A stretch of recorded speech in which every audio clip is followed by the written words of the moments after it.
नमस्ते, आप सभी को प्रणाम। आप सब परीक्षा के तनाव में हैं और आपको हंसाने के लिए ये परीक्षा पर्व आपके बीच में आया।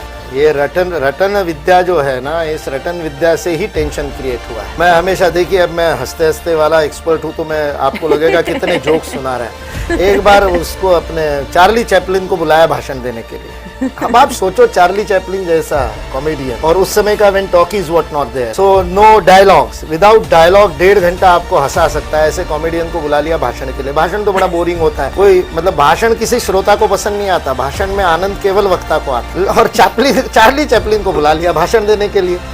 चार्ली चैपलिन ने कहा, मैं तो बोर करता नहीं हूँ, मैं तो हंसाने वाला आदमी हूँ, I will do what I know best. So he started telling jokes. तो एक चुटकुला उन्होंने सुनाया। एक था राजा करके वो चुटकुला शुरू हुआ। I am not going to tell that. वो चार्ली चैपलिन का चुटकुला मैं क्यों बताऊं। तो उन्होंने चुटकुला जैसे खत्म किया, जहां पर पंच लाइन खत्म हुई, सारे ऑडियंस जोर जोर से हंसे। 2 मिनट का पॉज लेना पड़ा। जब हंसी खत्म हुई और जब पिन ड्रॉप साइलेंस हुआ, उस पॉइंट पे चार्ली चैपलिन ने सेम जोक दूसरी बार बताना शुरू। एक था राजा। अब लोग कहीं क्या हो गया, पूरा जोक जैसे कि तैसे फिर सुना दिया।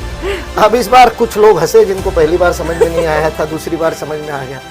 उनकी हंसी खत्म होती, चार्ली चैपलिन ने तीसरी बार वही जोक सुनाया in the same manner and nobody laugh. कौन तीसरी बार कौन एक जोक पे हंसेगा? लेकिन कोई नहीं हंसा। फिर भी पंचलाइन खत्म होती, चार्ली चैपलिन ने चौथी बार वही जोक सुनाया। और जैसे सुनाना शुरू किया, पब्लिक ने हूटिंग शुरू कर दी। भाई क्यों बोर कर रहा है, सुन लिया, समझ लिया पहली बार में। तो चार्ली चैपलिन ने आधे में जोक खत्म किया और एक लाइन में अपना भाषण खत्म किया। एक जोक पे 4 बार हंस नहीं सकते, एक दुख पे जिंदगी भर रोते कैसे? भाई you keep on repeating your sad thing. मैं सुख दुख के लिए ये बात नहीं बताई। यदि एक जोक एक बार समझने के बाद दूसरी बार नहीं सुन सकते, तो न्यूटन का फर्स्ट लॉ ऑफ मोशन एक बार समझ में आने के बाद दूसरी बार रट कैसे सकते हो? रटता तो वो है जिसके समझ में नहीं आता। ये मूर्खों का काम मत करो। यू आर नॉट फूल्स। इसलिए समझ करके करो। समझ करके एक बार समझ लोगे तो फिर भूलोगे नहीं। फिर उसके बाद में आप परीक्षा में न्यूटन का लॉ खुद बना दोगे, क्योंकि आप न्यूटन बन गए। जैसे आपने न्यूटन का फर्स्ट लॉ ऑफ मोशन समझ लिया। You are now Newton. You don't need to mug it up. Understanding is more important. और आप कहोगे परीक्षा में 10 दिन बचा और अब क्या अंडरस्टैंड करेंगे?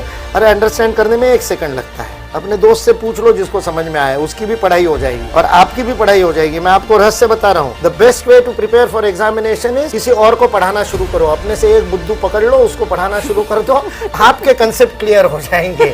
And then you don't have to mug it up. आपको याद नहीं करना।